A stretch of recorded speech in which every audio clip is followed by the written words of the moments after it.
میں کاش عہد رسالت مآب میں ہوتا۔ شمع اسلام کے دل پروانہ بن کر گھومنے لگی تو جو مکے کے دہشت گرد تھے انہوں نے مٹھی بھر مسلمانوں کا جینا حرام کر دیا۔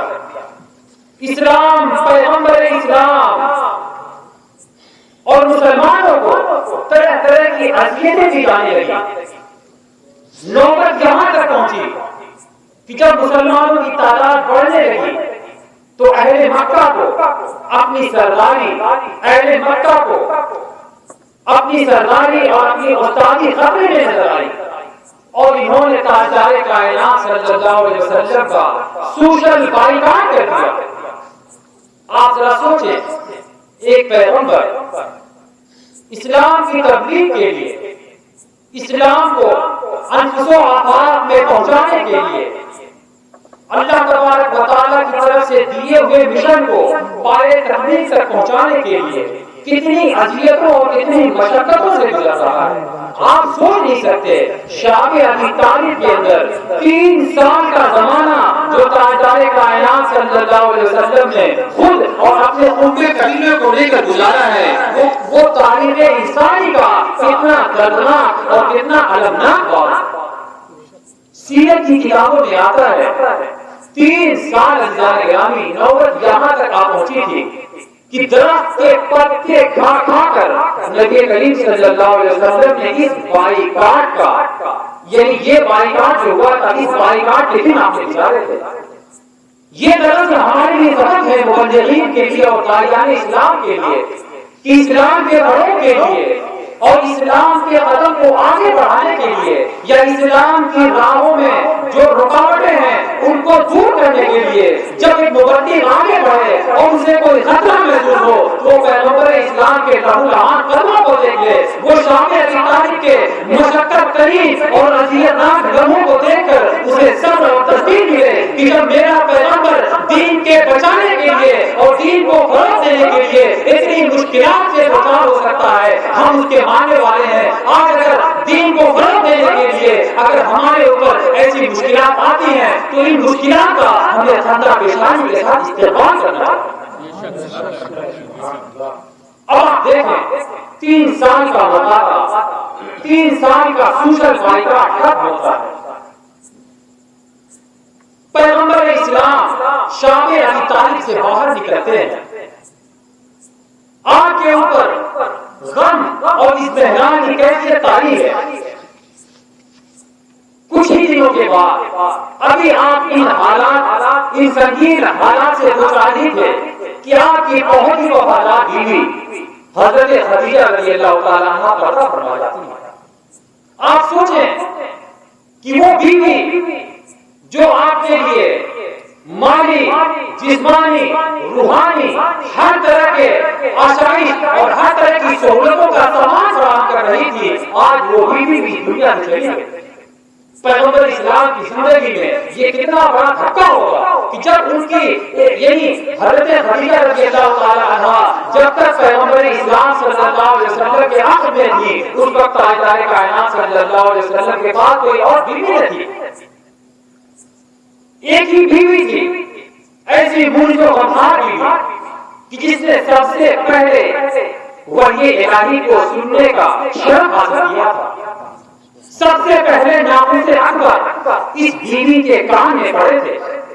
جب پیغمبر اسلام صلی اللہ علیہ وسلم غار حرا کے اندر سے اس قرآن کے نسخہ کیمیا کو لے کر آتے ہیں، آپ کے اوپر جب وحی الہی کا نزول ہوتا ہے آپ کے اوپر ایک عجیب غم اور ایک عجیب اضطراب اور پریشانی کی کیفیت طاری ہوتی ہے۔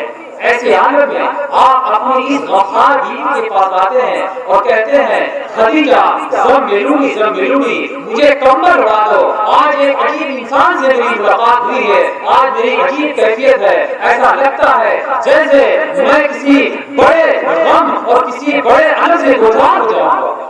ایسے موقع پر ایک غمگسار بیوی کا کیا فرض ہوتا ہے ذرا دیکھیں. وہ بیوی کہتی ہے یا رسول اللہ اے میرے شوہر نامدار اے تاجدار گرامی وقار بھائی کیسے ہو سکتا ہے کہ آپ کا پروردگار آپ کو ظاہر فرما دے. آپ تو غریبوں کے ہمنوا ہیں, آپ تو بیواؤں کے فریاد رس ہیں, آپ تو یتیموں کے رکھوائے ہیں, آپ تو پریشانوں کا پریشانوں کی پریشانی دور کرنے والے ہیں. بھلا ایسا شخص کبھی آپ ہو سکتا ہے؟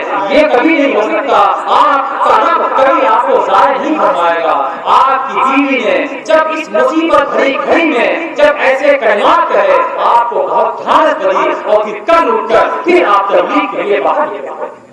تو عزیزان گرامی ایسی بیوی جس نے زندگی کے ہر موڑ پر آپ کا ساتھ دیا, اسلام کو جب شدید ترین دور میں مال کی ضرورت تھی تو یہ بیوی اپنے سارے مال کو, یہ بیوی مکے کی مالدار ترین خاتون تھی, حضرت خدیجہ نے اپنے سارے مال کو اسلام اور پیغمبر اسلام کی خوشنودی کے لیے راہ خدا میں وقف کر دیا تھا. وہ بیوی بھی آج داغ مبارکت دے کر دنیا سے چلی جاتی.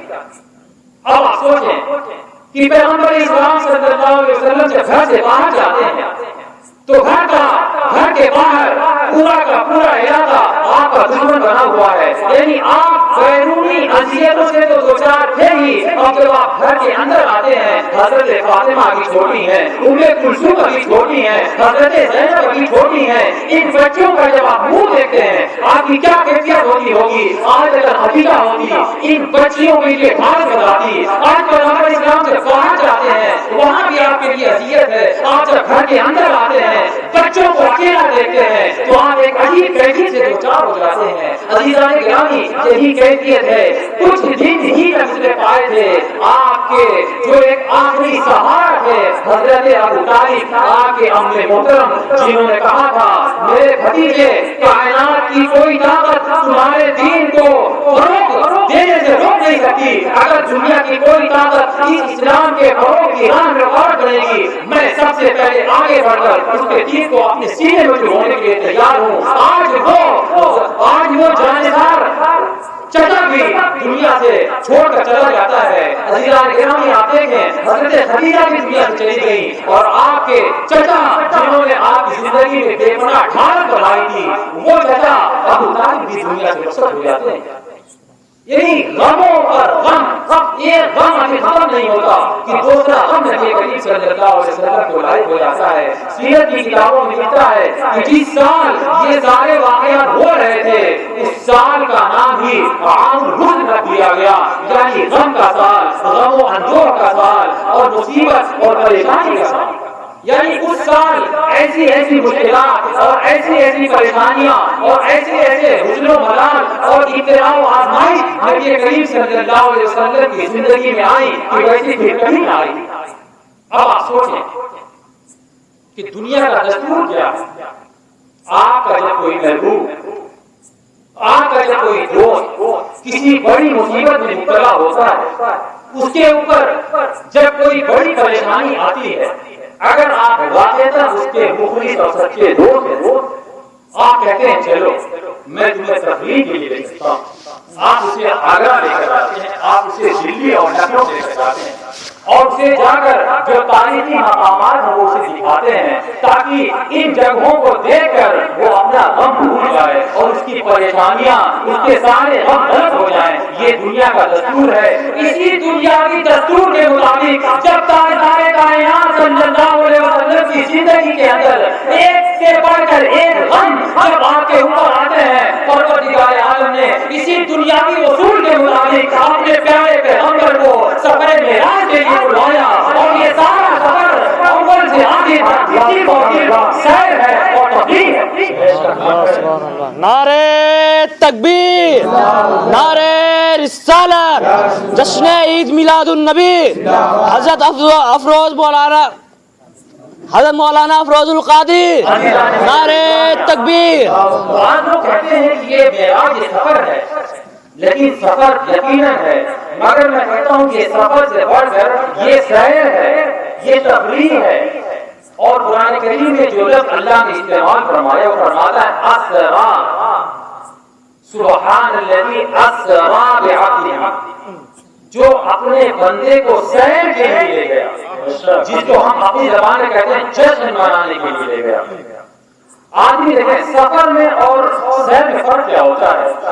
آدمی جب سفر پر جاتا ہے تو وہ ہر چیز کو غور سے نہیں دیکھتا، چونکہ سفر کا ایک ٹارگیٹ ہوتا ہے، اس کی ایک منزل ہوتی ہے، وہ جلدی سے اپنی منزل تک پہنچنے کی کوشش کرتا ہے۔ لیکن جب انسان کسی جشن میں جاتا ہے، پکنک میں جاتا ہے، سیر و تفریح میں جاتا ہے، ایک ایک چیز کو خوب غور سے دیکھتا ہے۔ اور اللہ نے قرآن کریم میں فرمایا کہ ہم نے یہ سارا سفر اپنے محبوب کو کیوں کرایا؟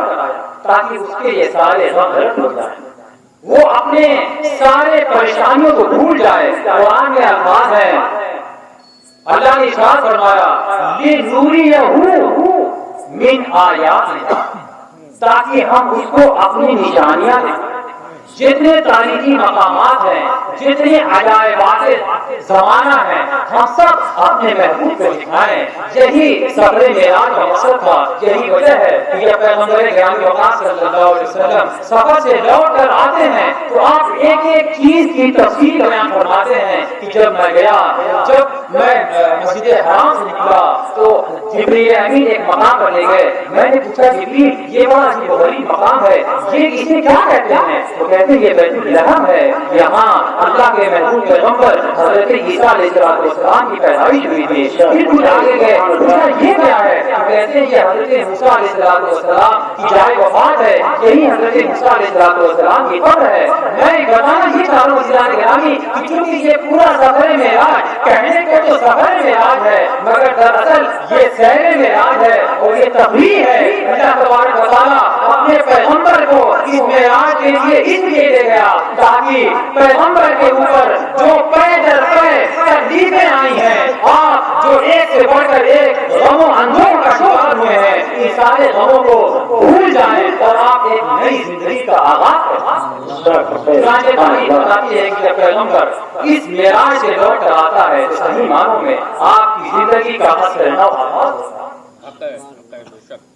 قرآن اس منظر کی عکاسی کرتے ہوئے فرماتا ہے سبحان الذی اسری بعبدہ لیلا من المسجد الحرام، یعنی پاک ہے وہ ذات اسری بعبدہ جو اپنے بندے کو لے گئی، جو اپنے بندے کو لے گئی۔ اسری بعبدہ لیلا، کہتے ہیں کہ لیلا لے گئی تو رات میں، اس کے لیے پھر لیل کی ہو سکتا تھا، لیکن اللہ نے فرمایا لیلن۔ مفسرین کرام فرماتے ہیں کہ لیلن کے اوپر جو تنوین ہے وہ تنوین تقلیدی ہے، یعنی قلیل ترین مدت کو بیان کرنے کے لیے اللہ پاک نے فرمایا لیلن، یعنی گیا تو محبوب سیر کے لیے راضی میں، لیکن یہ سارا سیر پوری رات کے اوپر مشتمل نہیں تھا، بلکہ رات کے قلیل ترین لمحے اور ایک پل میں ہمیں یہ سارا کا سارا سفر اور یہ ساری کی ساری سیر مکمل کرا۔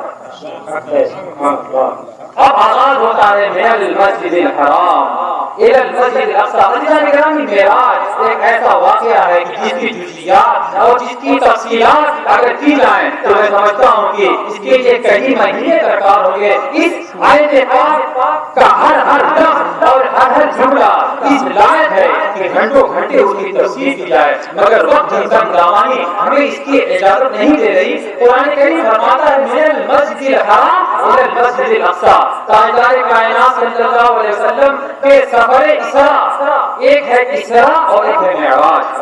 دونوں کا فرق سمجھے، دونوں میں فرق کیا ہوتا ہے؟ اسراء یہ وہ سفر ہے جو مسجد حرام سے شروع ہو کر اور بیت المقدس پر جا کر ختم ہو گیا، اس سفر کو اسراء کہا جاتا ہے۔ اور معراج کا سفر جو عروج سے ہے وہ بیت المقدس سے یعنی مسجد اقصی سے لے کر سدرۃ المنتہی قاب قوسین اور ادنیٰ کی ساری مسجدیں، یہ سارا سفر معراج کہلاتا ہے۔ اسی لیے عربی کتابوں میں جب بھی معراج کا لفظ آئے گا تو صرف اس کو معراج نہیں لکھا جاتا، جب بھی لکھا جاتا ہے اس میں ہوتا ہے الاسراء والمعراج، تاکہ مسجد حرام سے بیت المقدس اور بیت المقدس سے لے کر سبع سماوات سدرۃ المنتہی اور یہ سارا سفر اسراء اور معراج کے اندر محدود اور شامل ہوتا ہے۔ تو اللہ پاک فرماتا ہے کہ ہم اپنے محبوب کو مسجد حرام سے مسجد اقصی جو دور والی مسجد ہے، یعنی مسجد اقصی اس دور میں سب سے دور واقع مسجد تھی۔ مسجد اقصی کہتے ہیں دور کو، جو چیز بہت دور ہوتی ہے اس کو اقصی کہا جاتا ہے۔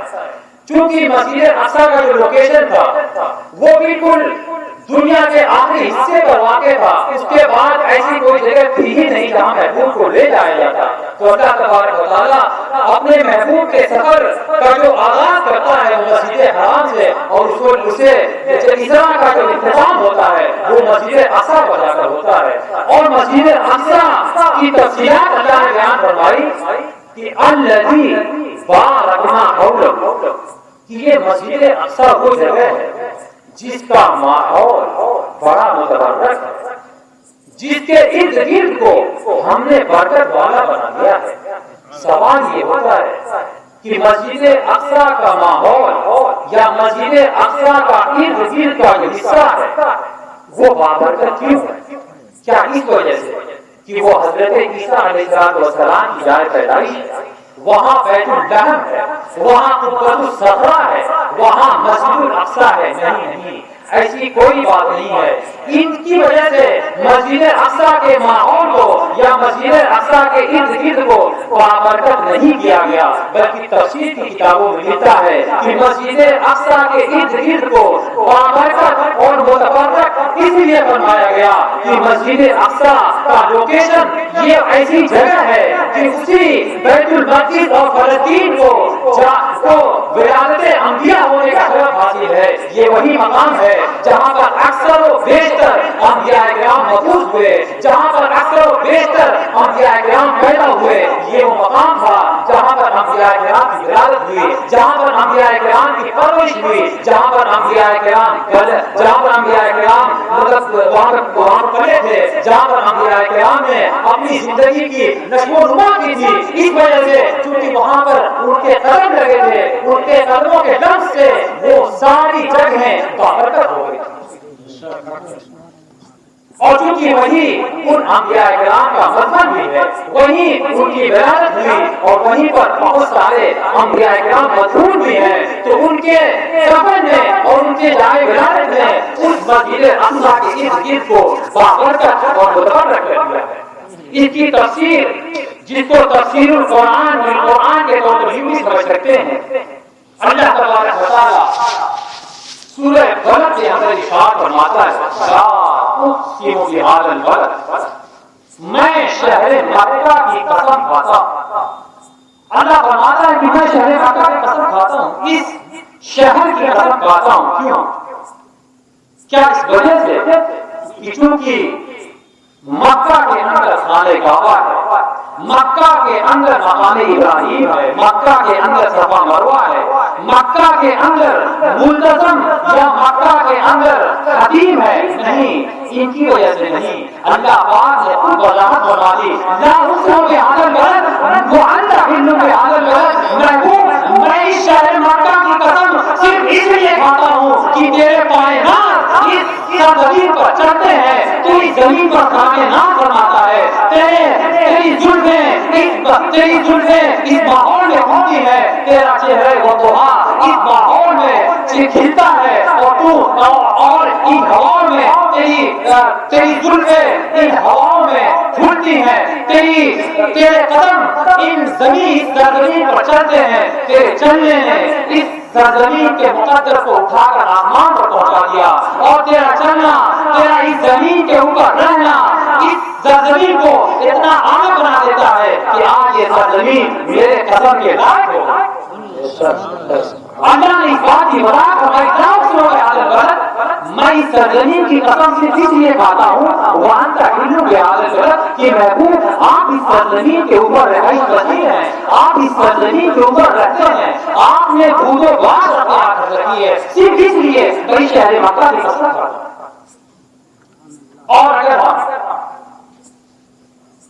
لا اللہ نے فرمایا لا اقسم، اگر ہم لا کو عربی قاعدے کے مطابق لا نافیہ بھی مان لیں تب بھی اس کی تفسیر اور اس کے ترجمے میں کوئی فرق نہیں پڑتا۔ ارشاد فرماتا ہے لا حکم کے حالت غلط، یعنی محبوب ہم اس شہر مکہ کی قسم نہیں کھائیں گے، ہم اس شہر مکہ کی قسم نہیں کھائیں گے، کب وانت حل بہذا البلد، جب آپ یہاں سے کوچ فرما جائیں گے، جب یہاں سے ہجرت فرما جائیں گے تب ہم اس شہر مکہ کی قسم کھائیں گے نہیں، چونکہ محبوب اب آپ اس شہر مکہ میں سکونت پذیر ہی کم ہے، اب آپ اس مکہ کے اندر اقامت پذیر ہی کم ہے، جب آپ اس شہر مکہ کے اندر جب تک موجود ہیں، یہ شہر مکہ اس لائق ہے میں اسے اپنی قسم کا حوالہ بناؤں، جب آپ اس شہر مکہ سے کوچ فرما جائیں گے لاکھ سو بلد میں شہر مکہ کی قسم نہیں کھاؤں گا۔ تو عزیزان ملت اسلامیہ، یہ ایک پس منظر تھا جس کی وجہ سے اللہ تبارک و تعالیٰ نے اپنے محبوب کو سفر معراج یا سیر معراج کی سعادت سے مشرف فرمایا۔ اب اگلی بات دیکھیں کہ اس سفر کے لیے رات کا انتخاب کیوں ہوا، رات میں سفر معراج کرانے کی ضرورت کیا پیش آئی؟ دنیا کا تو دستور یہ ہے ہم جب سیر کے لیے جاتے ہیں دن کے اجالوں میں جاتے ہیں، لیکن اللہ تبارک و تعالیٰ نے اپنے محبوب کو جب سیر کرانا چاہا تو اس نے اس کے لیے رات کا انتخاب اس لیے ہوا عزیزان گرامی قدر کہ یہ سارا سفر معراج سفر محبت ایک محب اپنے محبوب کو سیر اور تفریح کے لیے بلوا رہا ہے، اور اگر محبت کے نقطۂ نگاہ سے دیکھیں تو رات کے لمحات محبت کے نقطۂ نگاہ سے بڑے قیمتی ہوتے ہیں، راز و نیاز کی باتوں کے لیے رات کے لمحات بڑے مناسب ہوتے ہیں۔ ایک محبوب رات کا انتظار کرتا ہے، جب رات آئے میں اپنے محبوب سے راز و نیاز کی بات کروں، میں اپنے محبوب سے مناجات کروں۔ اسی لیے جو اولیاء کرام ہوتے ہیں، اولیاء کرام کے لیے رات کے لمحات کسی تخت شاہی سے کم نہیں ہوتے۔ اولیاء کرام فرماتے ہیں ہم جو مقامات دن کے اجالوں میں طے نہیں کر پاتے وہ مقامات ہم رات کے اندر تھوڑے سے لمحے رہتے ہیں، تو رات کے لمحات بڑے قیمتی ہوتے ہیں۔ رات اچھا یہی وجہ ہے کہ آپ دیکھیں جتنی مقبول ساعتیں، جتنے مستجاب لمحات ہیں وہ سب کے سب اللہ تبارک و تعالیٰ نے رات کے دامن میں رکھے ہیں۔ ہم آج شب معراج میں موجود ہیں، چند ہی روز کے بعد ہمیں شب برات کے مقدس ترین لمحات ملنے والے ہیں، یہ بھی شب ہی ہے، یہ بھی رات ہی ہے۔ قرآن کریم کے نزول کا جب وقت آیا تو اس کے لیے بھی رات ہی کا انتخاب کیا گیا۔ شب قدر یہ رات کے مقدر میں آئی۔ اس کے علاوہ میں نے عرض کیا تھا کہ اللہ تبارک و تعالیٰ جب رات کا ایک تہائی حصہ گزر جاتا ہے اپنی شان کے لائق جو اس کی شان کے جو اس کی شان ہے اپنی شان کے مطابق آسمان دنیا پر تشریف لاتا ہے، اور لا کر وہ اپنے بندوں سے فرماتا ہے ہر رزق ہے کوئی رزق کا سوال کرنے والا، ہے کوئی تنگی رزق کی شکایت کرنے والا تاکہ میں اس کی شکایت کو رفع کر دوں، ہے کوئی مصیبت کا مارا اٹھے دعائیں کرے تاکہ میں اس کی مصیبت کو دور کر دوں، ہے کوئی مدد کا ہاتھگار مجھ سے مدد مانگے میں اس کی مدد کر دوں، ہے کوئی گنہگار اٹھے اپنے گناہوں سے توبہ کرے میں اس کے گناہوں کو اپنے آگے و کرم سے دھل دوں۔ ہر شب ہر رات میں اللہ تبارک و تعالیٰ جب رات کا ایک تہائی حصہ گزر جاتا ہے آسمان دنیا پر وہ تجلی فرماتا ہے اور وہ آ کر یہ اپنے بندوں سے پوچھتا ہے، یہ ہر شب کا معلوم ہے۔ اور جب شب قدر اور شب برات کے لمحات آتے ہیں تو ہمیں معلوم ہے کہ اللہ تبارک و تعالیٰ مغرب کے وادی سے اللہ کی رحمتیں مغرب کے فوراً بعد سے لے کر طلوع فجر تک گنہگاروں کو بخشنے کے لیے، پریشانوں کی پریشانی دور کرنے کے لیے اور جو مصیبت کے مارے ہیں ان کی مصیبت دور کرنے کے لیے بے قرار ہے۔ لیکن ہر ہم تو یہ جانتے ہیں کہ جو شب قدر ہے اور جو شب برات ہے، ان راتوں میں اللہ تبارک و تعالیٰ اپنی شان کے مطابق مغرب بعد سے لے کر صبح صادق تک اس کی رحمتیں آسمان دنیا پر تجلی فرما ہوتی ہے، لیکن ہمیں یہ معلوم نہیں ہے کہ ہر رات میں اللہ تبارک و تعالیٰ جب رات کا ایک تہائی حصہ گزر جاتا ہے تو وہ آسمان دنیا پر جلوہ گر ہوتا ہے۔ تو یہ ساری سعادتیں ہمارے گرامی رات کو آتی ہے۔ اسی لیے ایک حدیث پاک میں یہ بھی آتا ہے اگر کوئی شخص جنت میں جانے کا حقدار ہے یا پوچھا گیا یا رسول اللہ سب سے بہترین اسلام کیا ہے، آپ نے ارشاد فرمایا اطعموا الطعام، لوگوں کو کھانا کھلاؤ، اور پھر آپ نے آگے بڑھایا وَأَفْشُوا السَّلَامَ، لوگوں میں سلام کو رواج دو، جن کو پہچانتے ہو ان کو بھی سلام کرو، جن سے تم ناآشنا ان کو بھی سلام کرو۔ اور آپ نے ارشاد فرمایا کہ رات میں جب سو رہے ہو، رات میں جب لوگ سو رہے ہو، اٹھو اور اپنی پیشانیوں کو اللہ کی بارگاہ میں جھکاؤ۔ اگر تم ایسا کرنے والے ہو گئے تو پھر جنت کے دروازے تمہارے منتظر ہیں۔ تو عزیزان گرامی، چونکہ رات کے نہار بڑے قیمتی ہوتے ہیں، اسی لیے اللہ تبارک و تعالیٰ نے اپنے محبوب کے لیے سفر معراج کے لیے رات کے لمحات کا انتخاب فرمایا۔ مفسرین کرام نے اس کی اور بھی بہت ساری وجہیں بیان فرمائی ہیں، وقت بہت زیادہ ہو گیا، لیکن اب اس کی جو آخری بات میں نے بیان کی کہ تیسری چیز یہ تھی کہ اتنا بڑا سفر، اتنا طویل ترین سفر اتنے قلیل مدت میں کیسے مکمل ہو گیا کہ شاید اس کی تشریح کرنی پڑی کہ زنجیر بھی ہلتی رہی، بستر بھی رہا گرم، ایک پل میں سر عرش گئے آئے محمد صلی اللہ علیہ وسلم۔ اتنے مختصر وقت میں، مختصر ترین لمحے میں اتنا طویل ترین سفر کیسے مکمل ہوا، اس کو سمجھنے آپ کو سائنس کی 3 جھیلیاں سمجھنی پڑے گی۔ اگر آپ کو سمجھ گئے تو یقیناً اس سفر میں آپ کو بہت فائدے سمجھ لیں۔ دیکھیں 3 چیز ہوتی ہیں جسے ہم عربی میں یوں کہتے ہیں طیب لسان، طیب مکان اور طیب زمان۔ ایک ہوتا ہے طیب زمان جس کو کہتے ہیں ریڈکشن آف ٹائم یا کانٹریکشن آف ٹائم، یعنی زمانے کا سکو جانا۔ ایک ہوتا ہے وقت کا سکو جانا اور ایک ہوتا ہے زبان کا سکو جانا۔ اب ٹائم کا سکو جانا، میں یہ ساری چیزیں آپ کو قرآن کی روشنی میں بیان کر رہا ہوں۔ اگرچہ یہ تھیوری تو سائنس کی ہے، مگر میں اس تھیوری کو مسلمان بنا کر آپ کو قرآن کی روشنی میں پیش کر رہا ہوں۔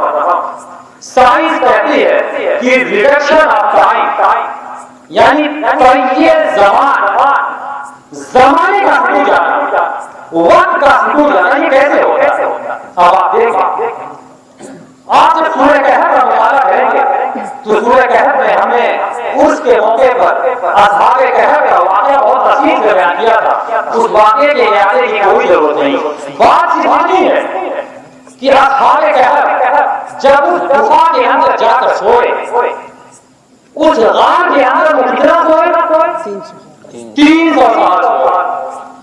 یا اگر آپ اسے یہی قمری سال میں تقسیم کریں تو اس کے 309 سال ہوتے ہیں، یعنی اصحاب کہف غار کے اندر 309 سال تک سوتے رہے۔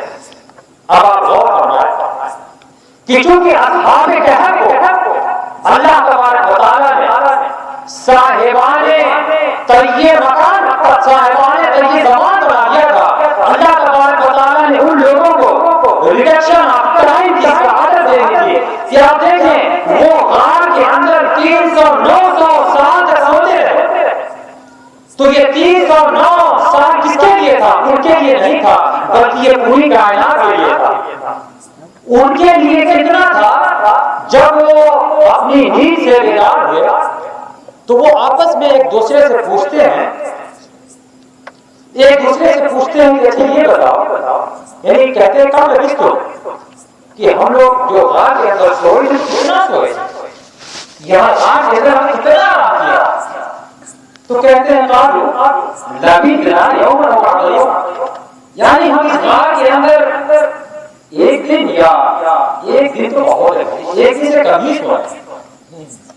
یہ قرآن کہہ رہا ہے کہ اصحاب کہف جو اپنی نیند سے بیدار ہوئے تو وہ آپس میں ایک دوسرے سے سرگوشیاں کرنے لگے کہ ہم اس غار میں کتنا سوئے، چونکہ وہ جب اپنے حال کو دیکھتے ہیں تو کچھ بھی نہیں ہوتا، ان کا سارا حال بالکل صحیح ہے، نہ ان کے ناخن بڑے نہ ان کے بال بڑے، 3 شتابدی 3 صدیاں گزر گئے زندانی گرام۔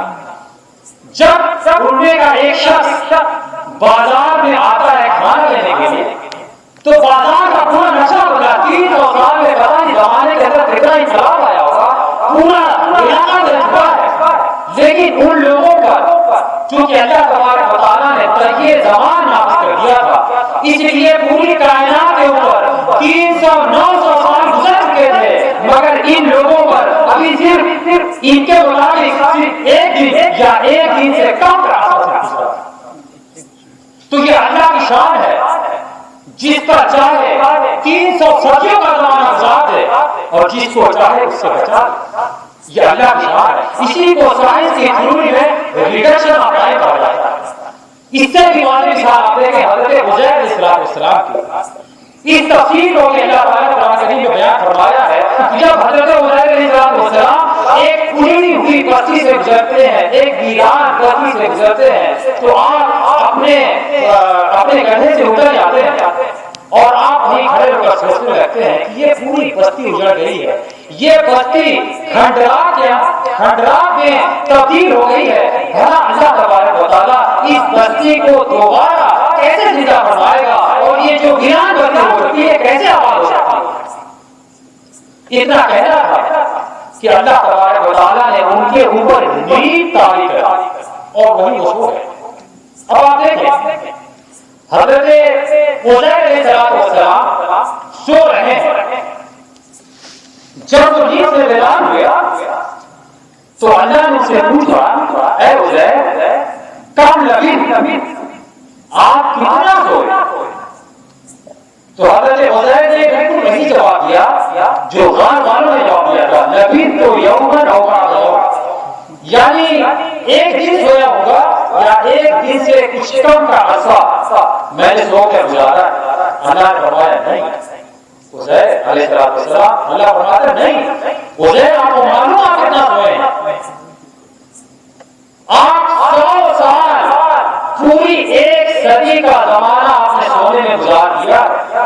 اگر آپ کو یقین نہیں ہے تو آپ اپنے گدھے کو دیکھیں، آپ اپنے گدھے کو اللہ کی شان دیکھیں کہ حضرت عزیر علیہ السلام جو اپنے خچر کے اوپر سوار ہو کر جا رہے تھے تو آپ نے بالکل تازہ کھانا آپ لے کر چلے تھے، گدھا جب آپ کا خچر چل رہا تھا اور آپ بالکل تازہ کھانا لے کر اپنے گھر سے نکلے تھے۔ اللہ نے کہا کہ اے عزیر اپنے آپ خچر کو دیکھیں، وہ سر گل کر اس کی ہڈیاں تقریباً راکھ ہو چکی ہیں، اور آپ اپنے کھانے کو دیکھیں وہ جیسا تازہ تھا 100 سال کا زمانہ گزرنے کے بعد یہ آپ کا کھانا ویسے ہی تازہ ہے، آج بھی اس کے اندر سے آج بھی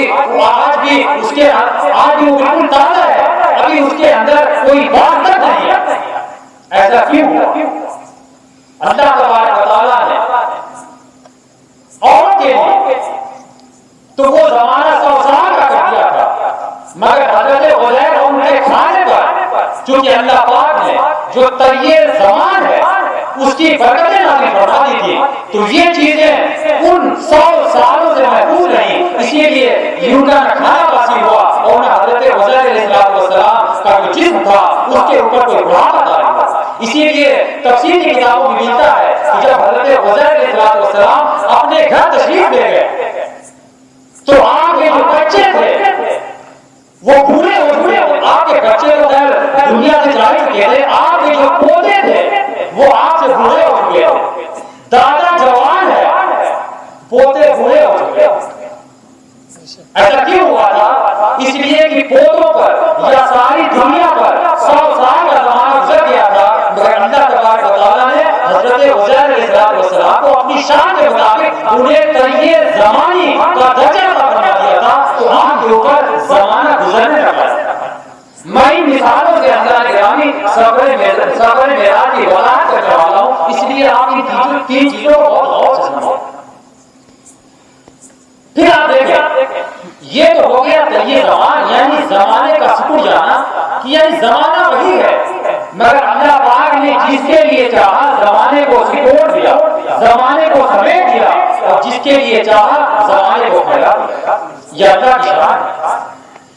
اس کے بعد پھر ایک آتا ہے تیے مکان, یعنی جگہوں کا سمجھ جانا, ایک مکان کا سمجھ جانا, جس کو ریڈکشن آف اسپیس کہا جاتا ہے, کانٹریکشن آف اسپیس. اس میں کیا ہوتا ہے, اس کی مثال قرآن کریم کے اندر موجود ہے. حضرت سلیمان علیہ السلام کا زمانہ ہے, اور حضرت سلیمان علیہ السلام کو یہ معلوم ہوا کہ ہمارے اہل حکومت میں ایک ایسی خاتون ہے جو ملکہ ہونے کا دعویٰ کرتی ہے. سبا کی حکومت اس کے ہاتھ میں ہے, مگر اس کی پیشانی اللہ سبحانہ و تعالیٰ کی بارگاہ سے واقع ہوتی ہے. وہ شمس و قمر کی پجاری ہے, اس کی پیشانی آفتاب کے سامنے جھکی ہے. چنانچہ آپ نے چاہا اسے بلوا کر مسلمان کریں, چنانچہ آپ نے اپنے حوالی, آپ کی جو دوست احباب تھے, آپ کی جو اہل مجلس تھے, آپ نے ان کے سامنے بیان, آپ نے ان کے سامنے ارشاد فرمایا, اے لوگوں مجھے معلوم ہوا ہے کہ ملکہ سبا بغاوت کرنے لگی ہے. ایکم یقینی قبل ان یأتونی مسلمین بعرشہا قبل ان یأتونی مسلمین. اس کے تم میں سے کون ہے جو ملکہ سبا کا تخت میرے سامنے رکھا ہے؟ ایک جن کھڑا ہوا اور وہ عرض کرتا ہے, اے سلطان وقت, اے پیغمبر زمانہ, آپ مجھے حکم دیں, میں ملکہ سبا کے تخت کو لا کر آپ کے قدموں میں رکھوں. حضرت سلیمان پوچھتے ہیں کہ اس کے تخت کو لانے میں وقت کتنا درکار ہے؟ تو وہ کہتا ہے کہ قبل ان تقوم مقامک, یعنی یہ مجلس برخاست ہونے سے پہلے پہلے میں اس کے تخت کو لا کر آپ کے قدموں میں ڈالوں. حضرت سلیمان علیہ السلام فرماتے ہیں نہیں, یہ تو بہت دیر کی بات ہے, یہ تو بہت زیادہ ہو گیا. تم میں سے ہے کوئی ایسا شخص جو اس سے بھی کم مدت میں اس کے تخت کو میرے سامنے آ کر موجود کر دے. حضرت سلیمان کے زمانے کے معروف ولی حضرت آصف بن برقیہ کھڑے ہوتے ہیں اور عرض کرتے ہیں, اے پیغمبر گرامی اوقات, آپ مجھے حکم دیں, میں اس کے عرش کو, میں اس کے تخت کو لا کر آپ کے قدموں میں ڈالوں گا. آپ پوچھتے ہیں کتنا وقت لگے گا؟ تو اس شخص نے کہا قبل ان یرتد الیک طرفک, یعنی آنکھ جھپکنے سے پہلے پہلے میں سینکڑوں اور ہزاروں میل کے فاصلے سے اس کے تخت کو لا کر آپ کے قدموں میں ڈالوں گا. چنانچہ حضرت سلیمان علیہ السلام نے کہا ہاں تم اس کے لیے بہترین شخص ہو. چنانچہ حضرت آصف بن برقیہ آنکھ جھپکنے سے پہلے پہلے, آنکھ ابھی جھپکی بھی نہ تھی کہ مکہ سبا کے تخت, یعنی جو بلقیس تھی اس کے تخت کو ہزاروں میل کے فاصلے سے اٹھا کر حضرت سلیمان علیہ السلام کے قدموں میں رکھ دیا. یہ کیا تھا؟ اب آپ سوچیں کہ 1000 کلومیٹر کا سفر طے کرنے کے لیے عام انسان اگر ہوائی جہاز کا سہارا بھی ہے تو اسے گھنٹے درکار ہوتے ہیں, مگر اگر حضرت آصف بن برقیہ آنکھ جھپکنے سے پہلے اگر بلقیس کا تخت لا کر یعنی سمجھے کہ 1 سیکنڈ میں اگر اس کا تخت لا کر حضرت سلیمان کے قدموں میں رکھ دیتے ہیں, اس کا مطلب یہ اللہ تبارک و تعالیٰ نے آپ کو طیب مکان کی دولت عطا فرمانی تھی. اور یہ تو حضرت سلیمان علیہ السلام کے زمانے کے ولی کا حال ہے, پیغمبر اسلام کے زمانے کے ولی کا حال ہے. اسی لیے غوث پاک تو وہ ہیں جو بغداد کے اندر تشریف فرما ہے, مگر ان کا کوئی غلام اگر چڑیا کوٹ سے بھی یا کائنات کے کسی کونے سے یا اور مدد کر کے پکارتا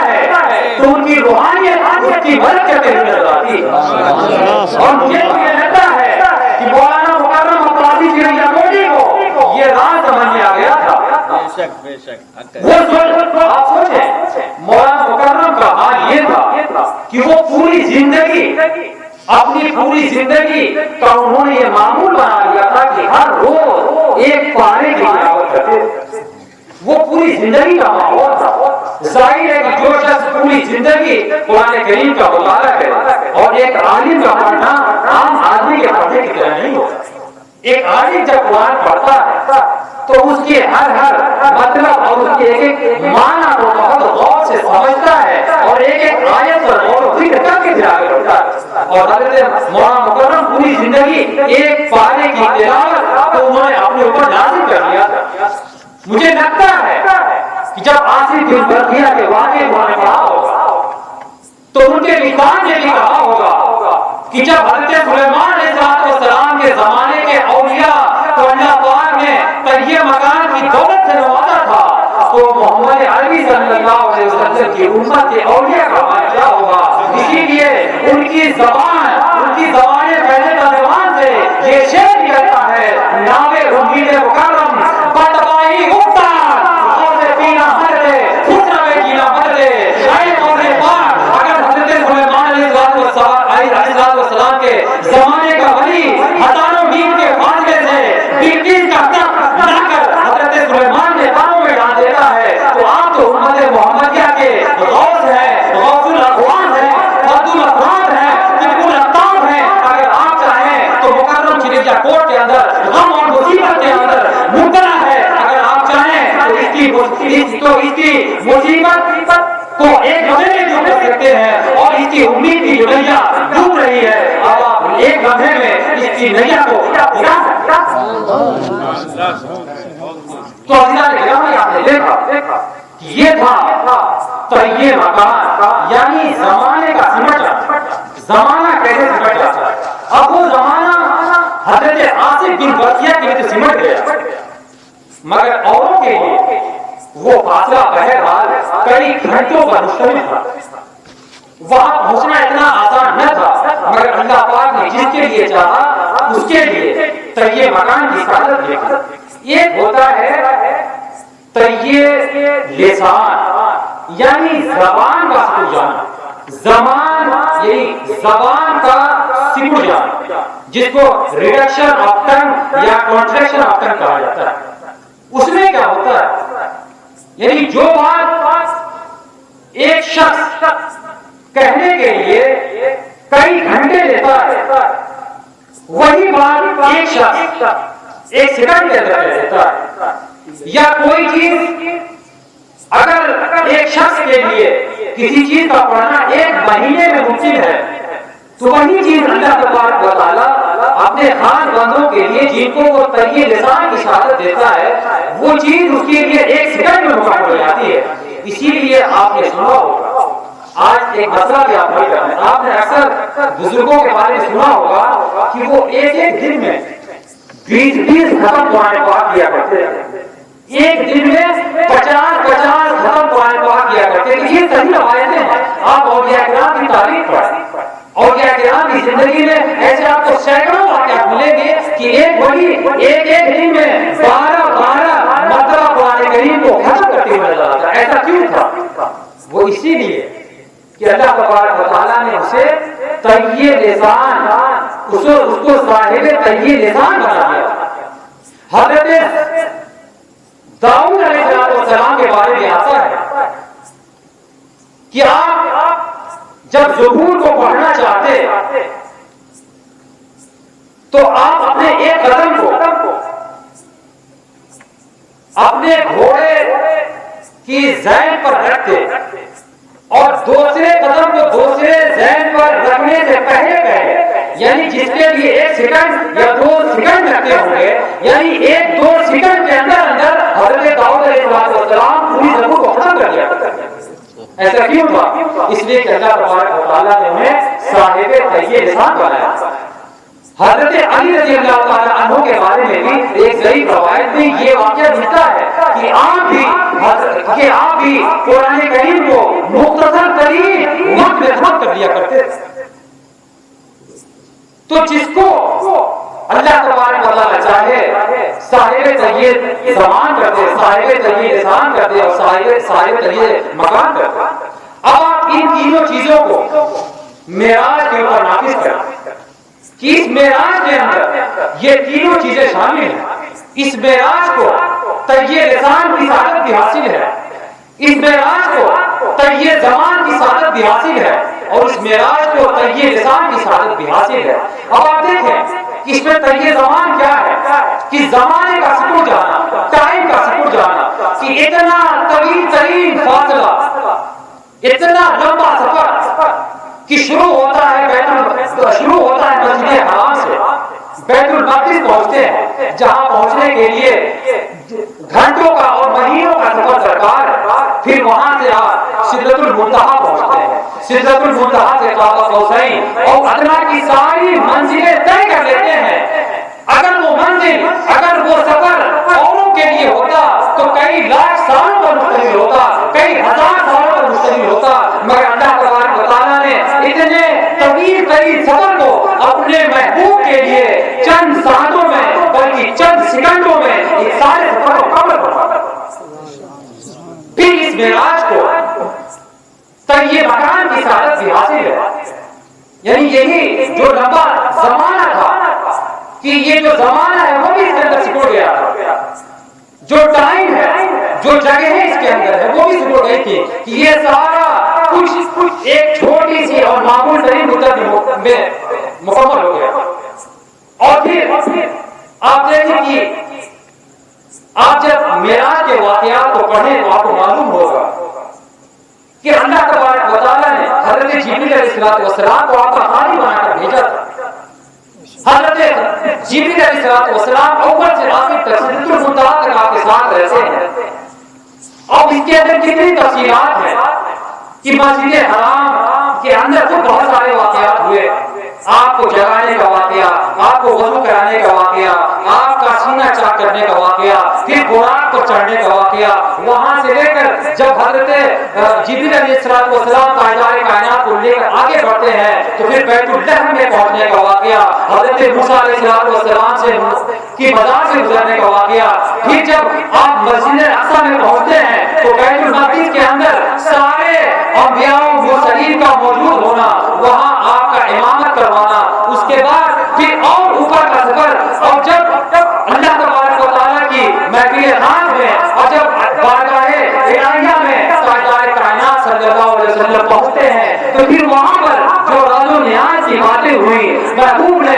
وہاں پر عرض کیا التحیات للہ والصلوات والطیبات، پھر اس کے جواب میں اللہ تبارک و تعالیٰ کا السلام علیک ایھا النبی فرمانا، پھر تاجدار کائنات کا اپنی امت کو اس بارگاہ الہیہ میں یاد کرتے ہوئے وہ علی عباد اللہ الصالحین فرمانا۔ عزیزان گرامی، یہ سارے واقعات ایک تفصیل طلب واقعات جن کے لیے کروڑوں سال درکار تھے، جن کے لیے کروڑوں گھنٹے درکار تھے، مگر اللہ تبارک و تعالیٰ نے چونکہ سفر معراج کو طیب زمان، طیب لسان اور طیب زمان کی سعادتیں دینی تھی، اسی لیے نبی کریم صلی اللہ علیہ وسلم نے اس سفر معراج میں ان سارے مرحلوں کو طے کر لیا تھا۔ تو عزیزان گرامی، ضرورت اس بات کی ہے کہ ہم سفر معراج کو صحیح طریقے سے سمجھیں اور سفر معراج کے طرز کو اپنے اوپر ہم نافذ کریں، اس کے طرز کی محفلیں منعقد کریں، اور لوگوں کو معراج کے جو واقعات ہیں،